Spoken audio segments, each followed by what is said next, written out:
Halo sahabat Ngopi with Millie. Saya hari ini duduk di kebun favorit saya di Hotel Andaz. Lihat pohon-pohonnya ini sudah berumur 40 tahunan lebih dan mereka sangat rindang sekali.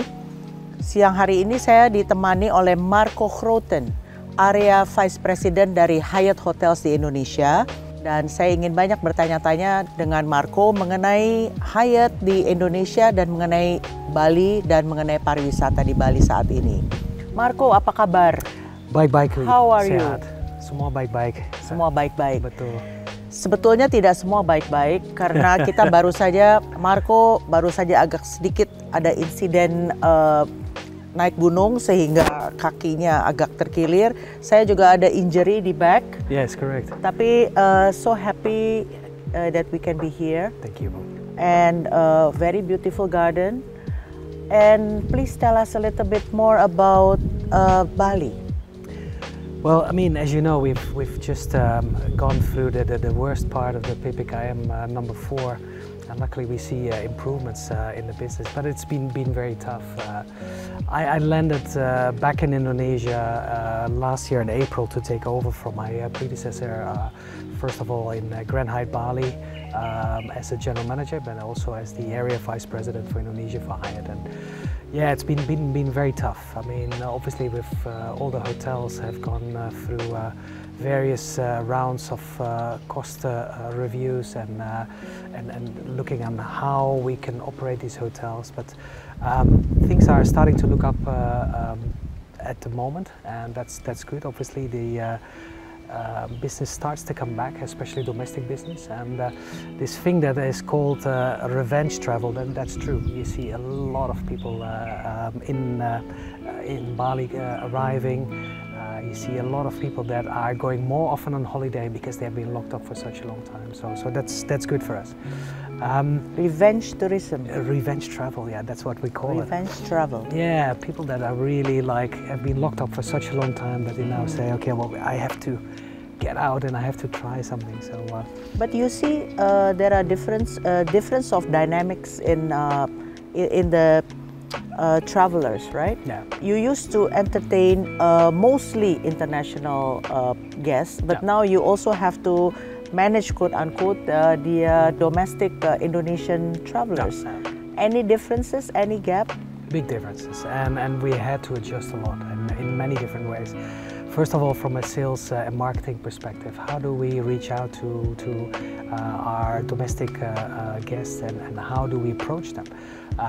The tendency is that they book very last minute, so we have to get used to that. We normally were able to forecast our business 3 months out. That is not the case anymore.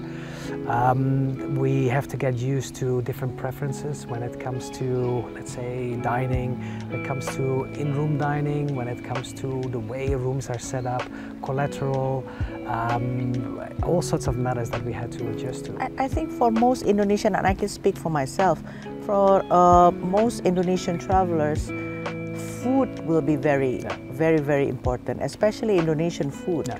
Right? Yeah, correct. And as international hotels where we were focused predominantly on international business in the past, what you see is that we always focused on Indonesian food for foreigners.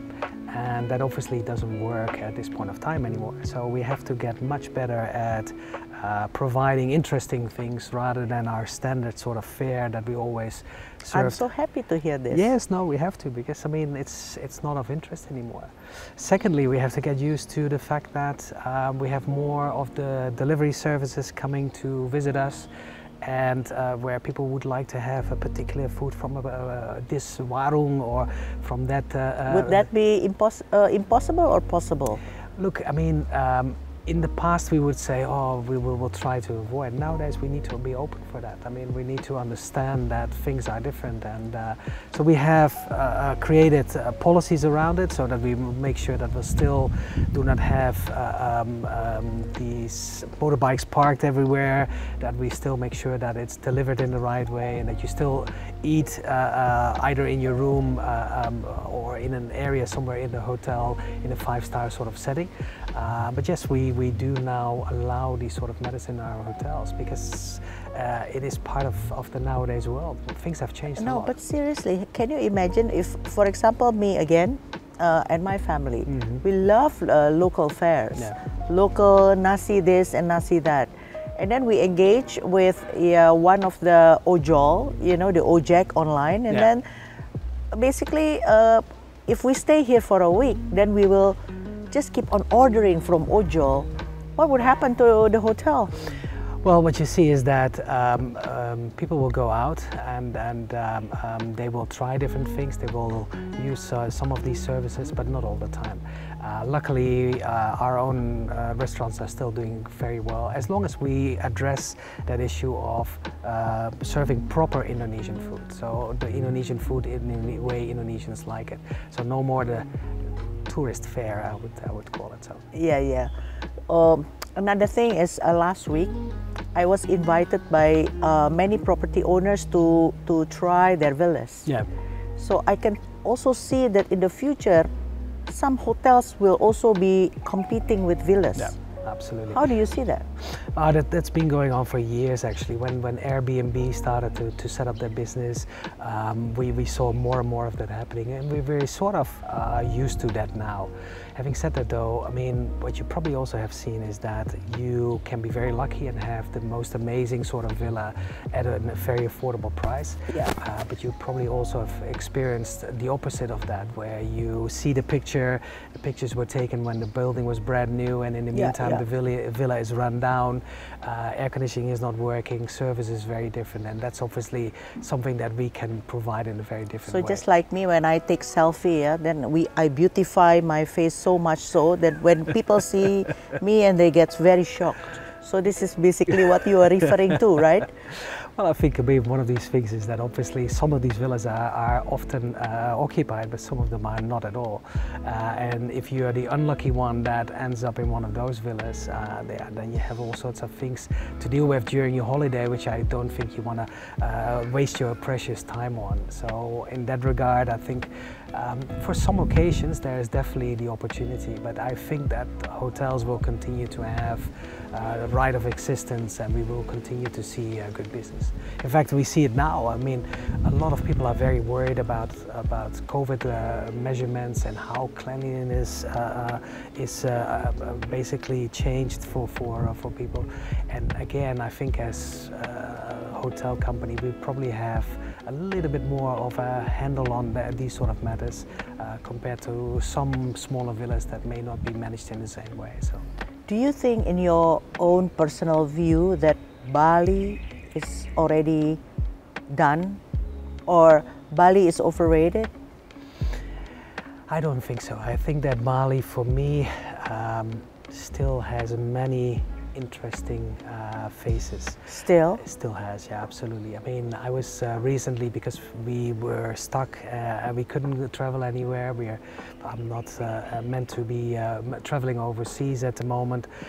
So we had a holiday with the entire family for 6 days here on the island, and we were still coming across places that I've never seen before. We had some amazing experiences.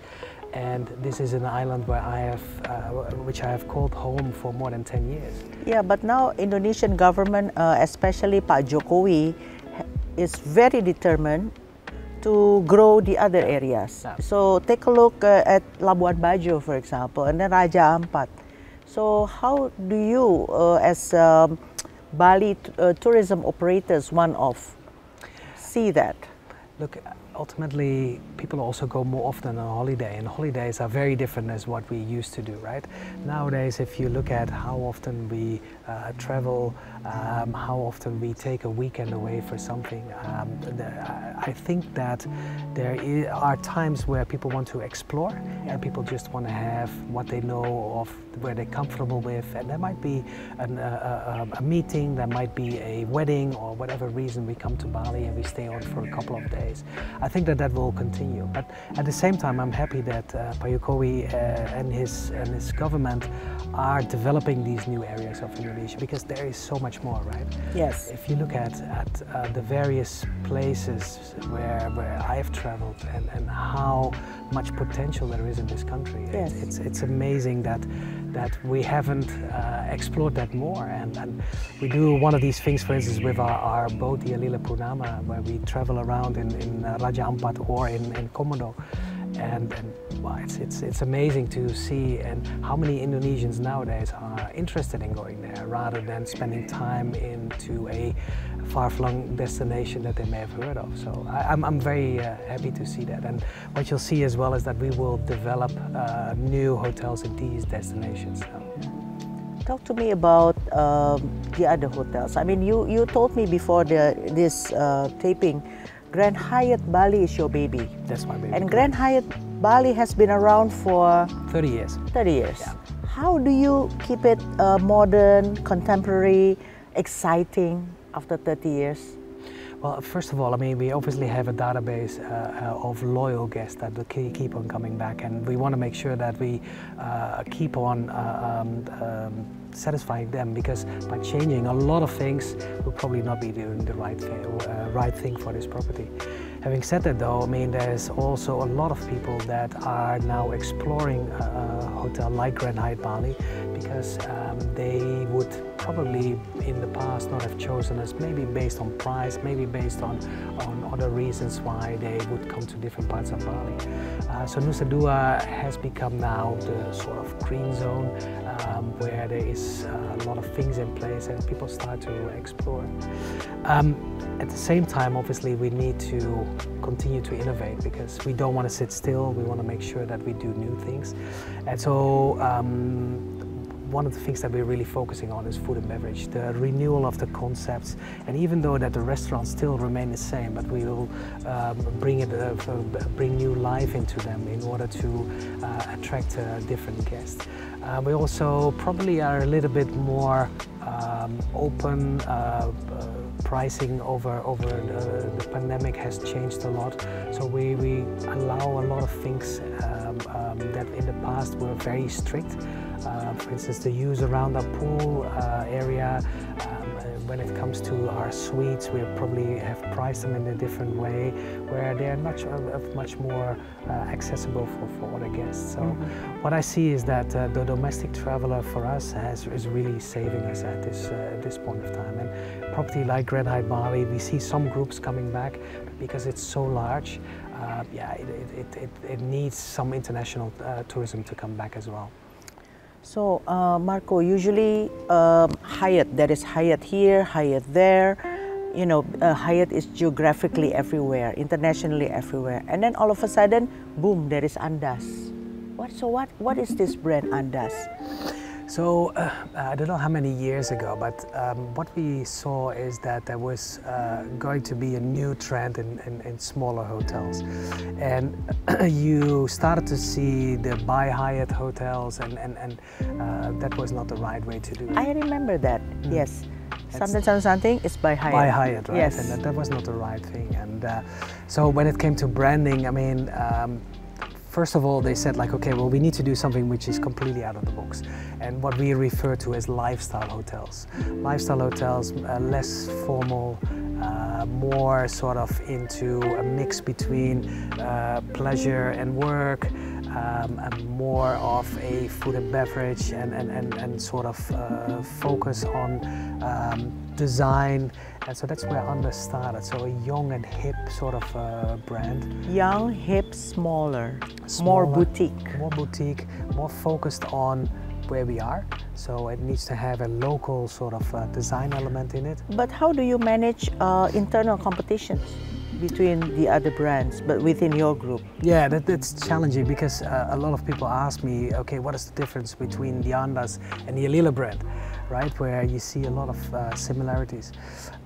What we're trying to do now, and especially after Hyatt acquired Alila, we're trying to set aside the brands a little bit more. So the Alila brand is going to still be a lifestyle brand as well, but very much focused on design and modern design, as well as the environmental aspect, as where the Andaz is going to be more focused on the communities where we live in, and have elements of that local design built into the brand. The Andaz hotels probably are and currently, I mean, already in various cities, and this is actually the first resort hotel. As where for the Alila brand, we do it the other way around. We have a lot of resort hotels, but we're going to have our first real urban Alila. We of course started with Alila as CBD. That's still a project that is continuing in the making. But we've signed properties in Macau and in Shanghai, and we're working hard on a property in Tokyo that will be the Alila urban sort of thing, and that will bring us further apart. With these sort of brands, they're like living organisms, and they sort of now clearly defining which way Andaz is going, which way Alila is going. I think that's good. Clarity is good, Yeah. and also for the clients, for your It guests. is. Yes. Well, as a hotelier, and you know, I call myself a media person. Right, right. How important for hotelier media is? Well, I mean, it is obviously one of the outlets where we Share your stories. Correct, and for us, the media landscape has changed a lot. Yes. Here in Indonesia, a very good example how over the years when I arrived here back in the end of the 90s compared to now, things are completely different. But yeah, we adjust and work in different ways together. But yeah, they're very important in many ways. It's no longer just a print or just the video. I think it's also in terms of events, doing different collaborations together, see how we can align brands with different brands. So that's another thing where we're working on, and I think that the media helps us to communicate our messages on a regular basis. But what would be the most important messages to send across, to share to your clients? I think setting ourselves apart from our competitors, also announcing something that we're doing in a different way, and whether it is a new hotel like this or whether it's a restaurant, these sort of things we definitely need to media. But in a complex world now with so many tiers and types of competitors, yeah, how would you sum up your message so that it's clear, concise, and simple, and it's relatable to a lot of media to distribute and for your guests also to accept? I think that each brand within the Hyatt group does it differently, and so if you compare a Grand Hyatt messaging versus an Alila messaging, it's very different. Overall, as Hyatt, as a company, we want to focus on luxury, and we want to make sure that we do that well, that we have a consistent sort of service that we offer to our guests, and especially to our World of Hyatt members. I think that sort of message is most important for us. How do you also share those messages internally to your team and to your staff?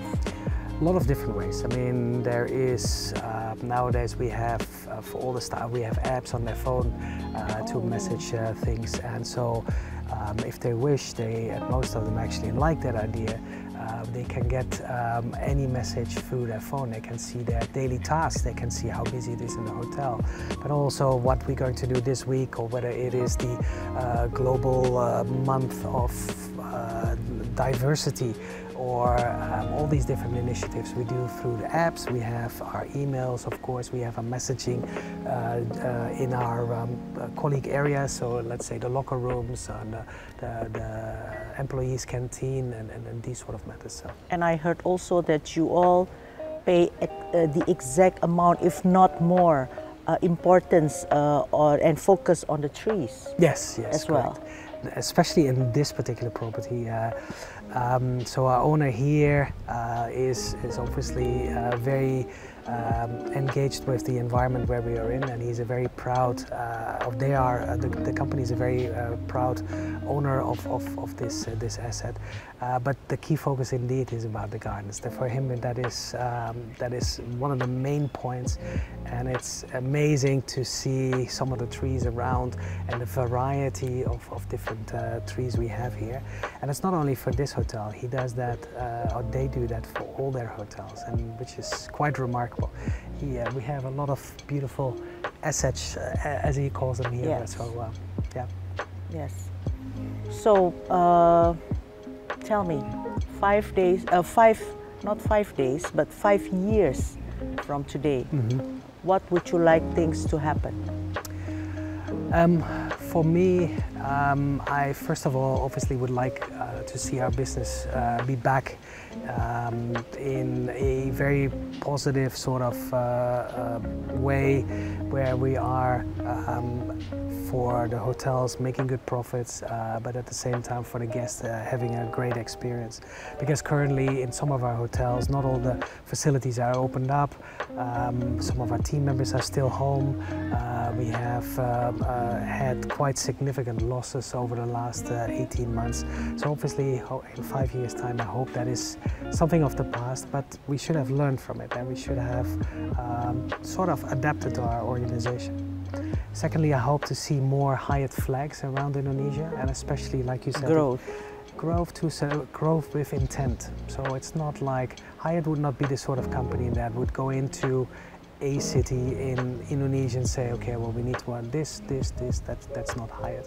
Hyatt would like to work with the right partners for the right sort of guest experience. Yeah. And that doesn't mean for us that we need to have a Hyatt flag in every city. That doesn't mean for us that we want to be everywhere. We want to have the right projects. But I think in terms of tourism growth, hopefully there is growth in these different areas of Indonesia. And I hope that we are able to support and participate in that in 5 years' time. Yeah. Yes, well, hopefully we, hotelier, media, also international guests, local tourists can all participate in bringing back Bali again, and Bali, and bringing back business again and experiences again. And thank you very much for today, for our discussion, for our chats, and it's always nice, it's always good to see you again and to catch up. Great, Ibu. Thank you very much for your time. Thank you. Nah, demikianlah bincang-bincang saya dengan Marco Groten. Videonya jangan lupa di-like, jangan lupa subscribe, dan nyalakan lonceng notifikasi agar mendapatkan video-video saya yang terbaru. Sampai jumpa.